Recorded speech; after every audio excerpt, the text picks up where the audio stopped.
My name is Brian Chandler. I'm the National Director of Transportation Safety at DKS Associates, so working to reduce the frequency and severity of traffic crashes.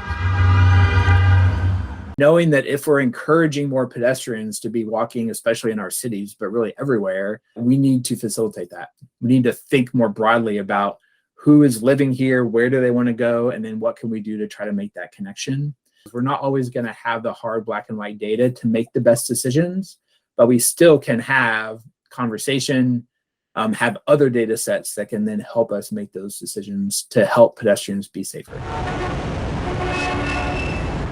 We don't know where people are going to get hurt and killed in the future because that's pretty random, but we do know the types of roads in which they are more likely to be hurt and killed in the future. The roadway data, as I mentioned, is super important, but also thinking about these new data sets. There's connected vehicle data outputs now that allow us to see where people having rapid deceleration. So that might be a precursor to rear end crashes.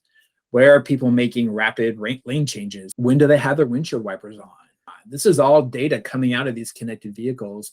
We haven't even really, in my opinion, scratched the surface on how we could be using more of this information so that we can make better, more targeted investments.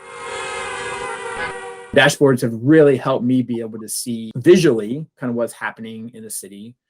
What about crashes happening in underserved communities? There are likely more unreported crashes in BIPOC and underserved communities in most cities. And because of that, they don't get as many resources and they continue to be more underserved. That gap continues to grow. So one of the things I think the dashboards can do is open up my eyes to some of these issues, some of these inequities that I hadn't identified yet, because I'd just been looking at black and white numbers. But we layer in demographic data, we layer in equity-focused data, and that allows us to see a more complete picture of what the safety needs are. I think having that dashboard just allows us to bring that new piece into what we had before that can provide us additional insights that then allows us to make better decisions with our investments moving forward.